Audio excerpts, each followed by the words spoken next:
Assalamualaikum warahmatullahi wabarakatuh. Saya ingin menyampaikan sebelum membahas topik yang berjudul Tuhan yang menjagamu siang dan malam. Bagi saudara-saudara yang menyimak ulasannya, silahkan kalau ada keinginan untuk mendownload atau mengcopy dan melakukan editing apa yang ada atau diolah sendiri ke channel Anda. Saya mengizinkan agar Anda mendapatkan manfaat dengan menyebarkan ilmu supaya mendapatkan kebaikan. Dan mohon niatkan agar Anda mendapat pahala jariyah. Dan semoga bermanfaat bagi yang mendengarkan. Dan mohon maaf jika ada sesuatu yang kurang berkenan atau kurang dimengerti penjelasannya. Dan kalau ada komentar atau pertanyaan silahkan ditulis di kolom komentar. Atau dapat menghubungi kami atau Ustadz Zuhri di Kota Malang. Demikian, terima kasih sebelumnya atas perhatian dan dukungannya.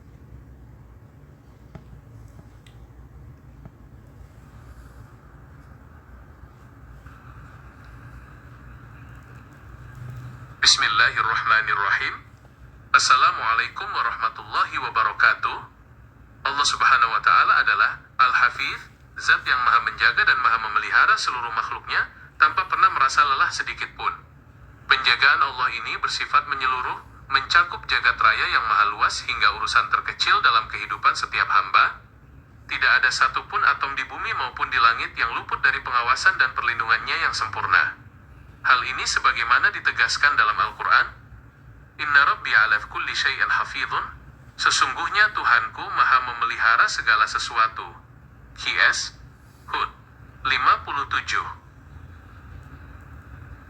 Bentuk penjagaan Allah subhanahu wa ta'ala terbagi menjadi dua kategori utama, di mana yang pertama adalah penjagaan yang bersifat umum, al-hifdhu al-am.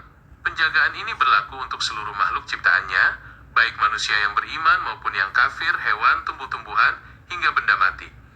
Allah menjaga kelangsungan hidup mereka dengan menyediakan rezeki, menuntun insting mereka untuk bertahan hidup, serta menjaga keseimbangan alam semesta agar tidak hancur berantakan. Mengenai penjagaan universal pada alam semesta ini, Allah subhanahu wa ta'ala berfirman, وَلَا يَؤُودُهُ حِفْظُهُمَا وَهُوَ الْعَلِيُّ الْعَظِيمُ. Dan Allah tidak merasa berat memelihara keduanya, dan Allah maha tinggi lagi maha besar. QS Al-Baqarah 255. Kategori kedua dan yang paling mulia adalah penjagaan yang bersifat khusus, al-hifdhu al-khash. Penjagaan ini dianugerahkan khusus kepada hambanya yang beriman dan bertakwa, di mana Allah melindungi urusan agama dan dunia mereka. Allah menjaga hati mereka dari syubhat dan syahwat, melindungi mereka dari tipu daya syaitan, serta memberikan taufik agar tetap istiqomah di atas jalan yang lurus hingga akhir hayat. Rasulullah SAW pernah memberikan wasiat agung mengenai hal ini kepada Ibnu Abbas radhiyallahu anhu. Ihfadhillaha yahfadhka. Jagalah Allah, niscaya Allah akan menjagamu. Hari Tirmidzi. Dalam mewujudkan penjagaannya yang khusus ini, Allah subhanahu wa ta'ala mengutus para malaikat yang bertugas secara bergiliran untuk mengawal dan melindungi setiap hambanya yang beriman. Para malaikat ini menjaga manusia dari berbagai mara bahaya, musibah, dan keburukan yang kasat mata maupun yang gaib atas perintah dan izin Allah. Penjagaan yang ketat ini senantiasa menyertai manusia dalam setiap langkah kaki mereka, sebagaimana dijelaskan dalam firman-Nya, Lahu mu'aqibatun min baini yadayhi wa min khalfihi yahfazunahu min amrillahi. Bagi manusia ada malaikat-malaikat yang selalu mengikutinya bergiliran, di muka dan di belakangnya, mereka menjaganya atas perintah Allah. QS Ar-Ra'd 11.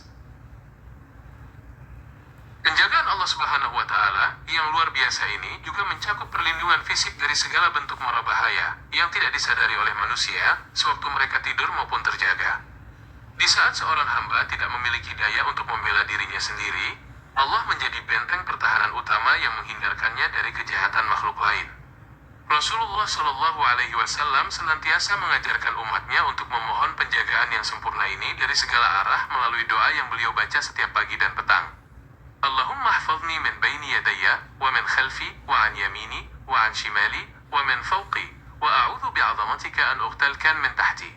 Ya Allah, jagalah aku dari depan, belakang, kanan, kiri, dan atas asku.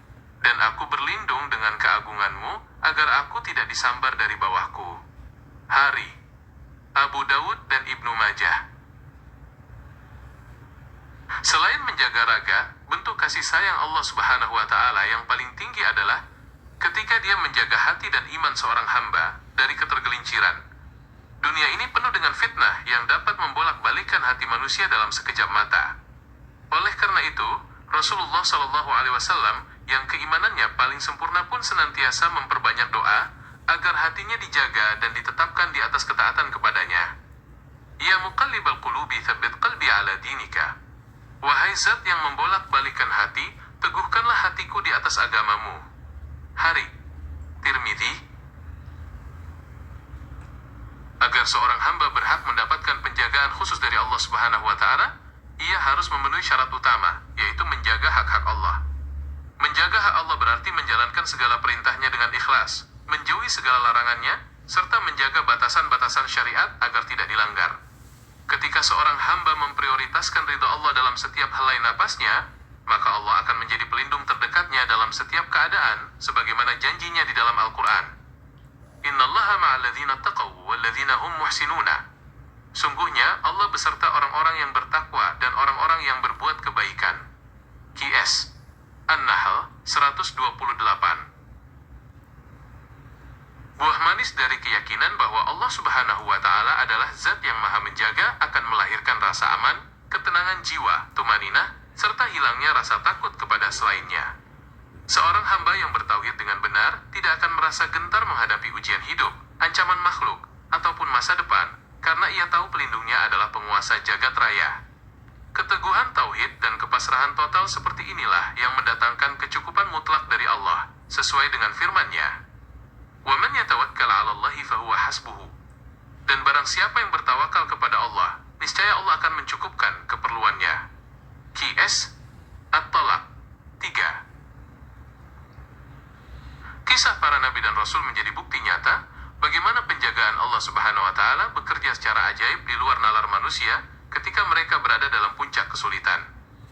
Nabi Ibrahim alaihissalam tidak hangus oleh kobaran api, Nabi Yunus alaihissalam tetap hidup di dalam perut ikan paus, dan Rasulullah Shallallahu Alaihi Wasallam bersama Abu Bakar As-Siddiq selamat di dalam gua Thur, meski kaum kafir Quraisy sudah berdiri di bibir gua.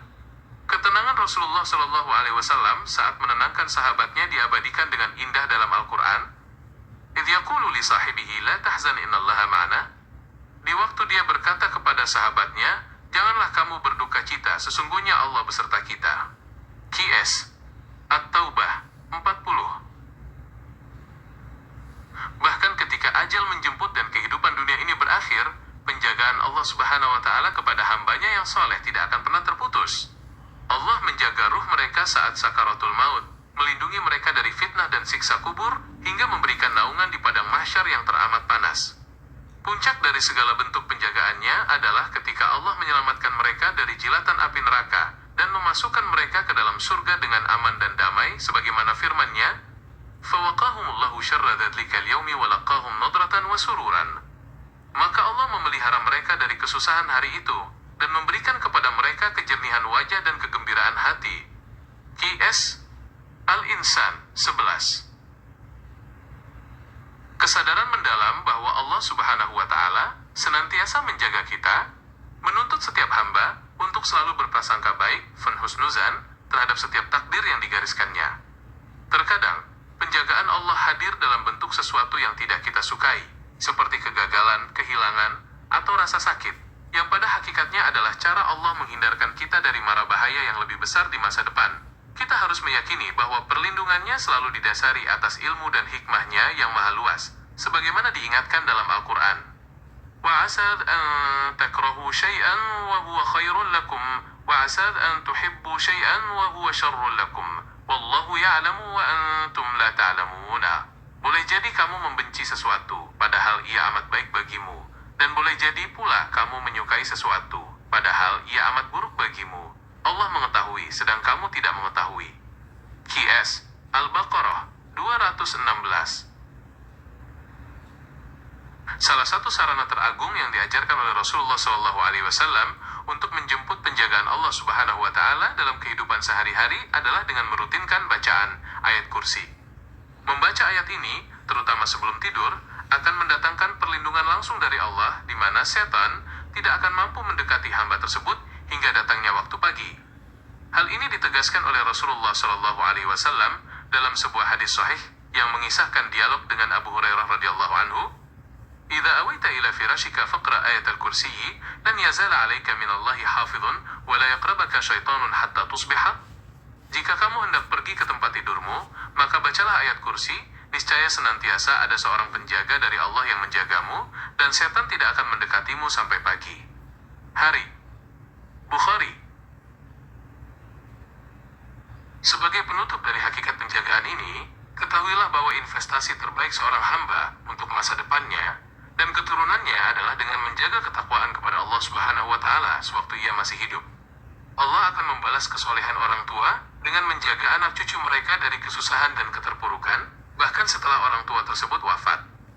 Penjagaan Allah yang melintasi generasi ini diabadikan dalam kisah Khidir dan Nabi Musa alaihi salam saat memperbaiki dinding rumah dua anak yatim yang hampir roboh. Wa kana abuhuma salihah.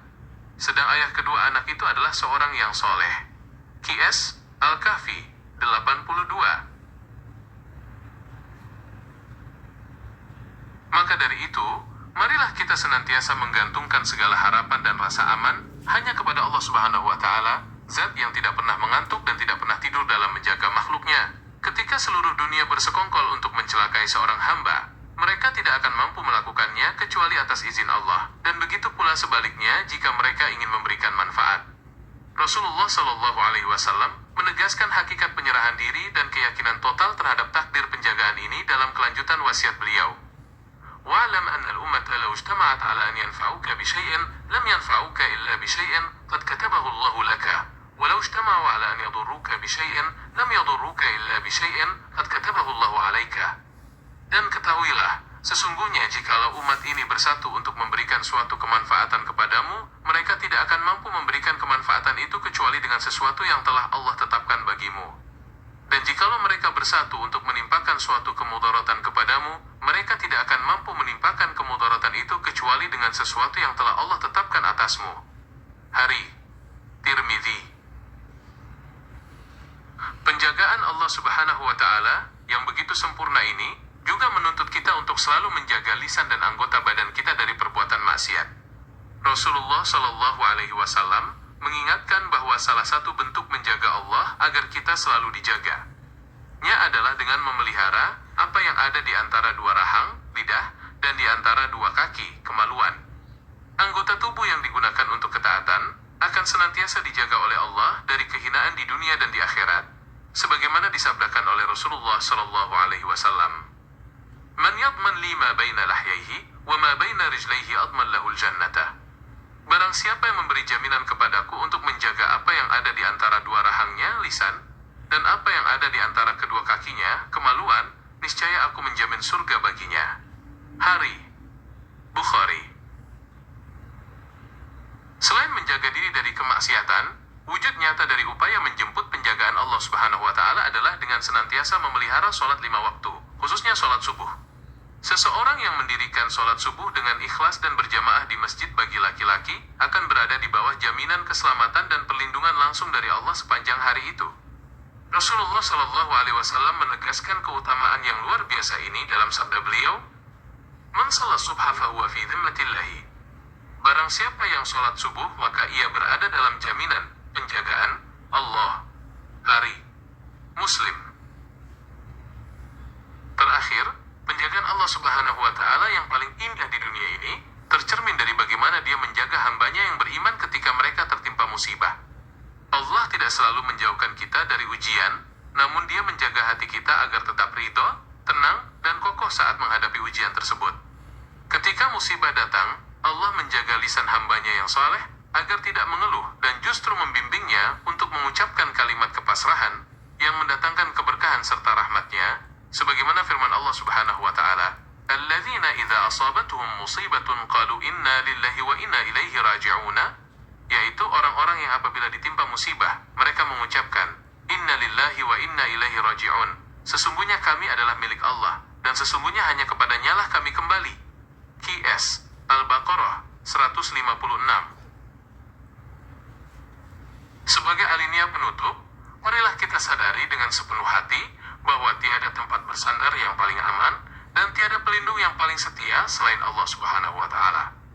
Hidup di dunia yang penuh dengan ketidakpastian ini akan terasa ringan dan damai apabila kita senantiasa menyerahkan segala urusan kita kepadanya setelah kita berusaha dengan maksimal. Semoga Allah Subhanahu wa Ta'ala senantiasa menggolongkan kita ke dalam hamba-hambanya yang selalu menjaga syariatnya, sehingga kita senantiasa berada dalam dekapan penjagaannya yang sempurna, baik di dunia maupun di akhirat kelak.